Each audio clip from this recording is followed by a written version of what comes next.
United nation میں بڑے بڑے دنیا کے ذہین لوگ بیٹھتے ہیں, انہوں نے ہومو سیکس پہ بات کی کہ یہ عقل کے کیسے خلاف ہے. انہوں نے کہا یہ تو عقل کے خلاف نہیں, وہ بھی راضی یہ بھی راضی, تو جب آپس میں ایک دوسرے سے انجوائے کریں تو عقل سے فیصلہ کر سکتے ہو کہ یہ صحیح ہے غلط ہے.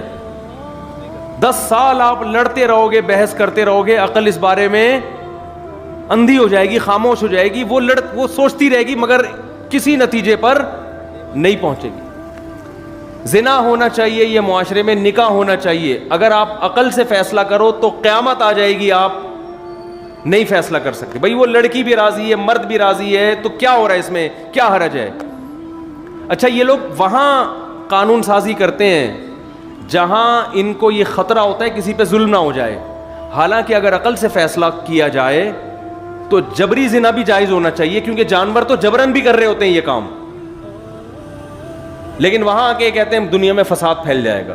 ورنہ عقل سے اگر آپ فیصلہ کرواؤ تو عقل تو یہاں بھی اس طرف بھی دلائل ہیں کہ جبر بھی جائز ہونا چاہیے.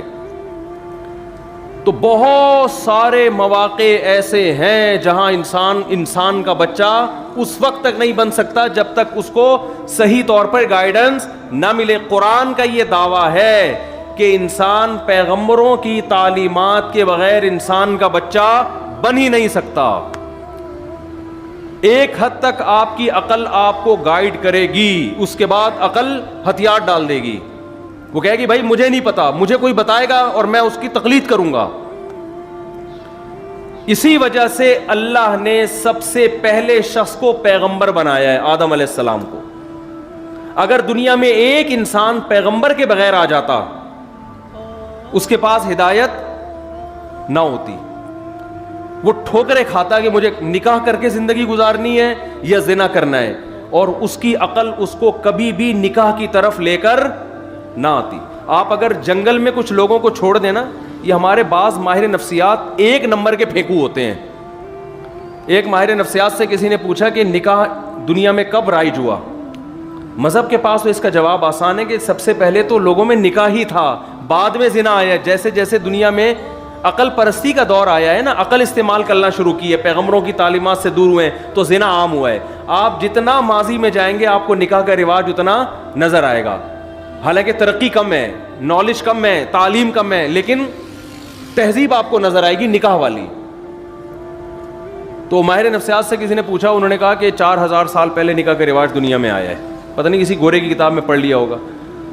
اصولی بات ہے کہ 4000 سال پہلے کیا ساری دنیا کے لوگ بیٹھ کے گول میں اس کانفرنس کی تھی کہ آج سے ہم اس طرح سے ایگریمنٹ کر کے عورت کے ساتھ زندگی گزاریں گے؟ یہ ممکن نہیں ہے کوئی ایسی, کیونکہ اگر آپ لوگوں کو آزاد چھوڑ دو تو 99% لوگ نکاح سے بچیں گے اور زنا کی طرف بھاگیں گے, وہ 99% لوگ.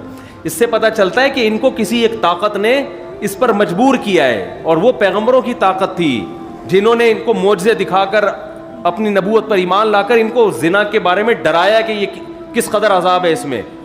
تو جتنا آپ ماضی کی طرف جائیں گے آپ کو مختلف قوموں میں نکاح کا رواج اتنا زیادہ نظر آئے گا, جتنا آپ مستقبل کی طرف جائیں گے یہ رواج آپ کو کم ہوتا ہوا نظر آئے گا. اس سے پتہ چلتا ہے کہ کوئی مینجمنٹ شروع میں تھی جس کے تحت یہ سارے کے سارے جمع تھے. اور قرآن یہی دعویٰ کرتا ہے کان الناس امۃ واحدہ, لوگ ایک مذہب پہ تھے, بعد میں دنیا میں بہت سارے مذاہب آئے ہیں, اور وہ ایک مذہب برحق مذہب تھا جس کو اسلام سے تعبیر کیا جاتا ہے, وہ پیغمبروں کی تعلیمات تھیں. تو انسان کے کو صحیح اور غلط کی تمیز پیغمبروں کے بغیر نہیں مل سکتی, ناممکن ہے.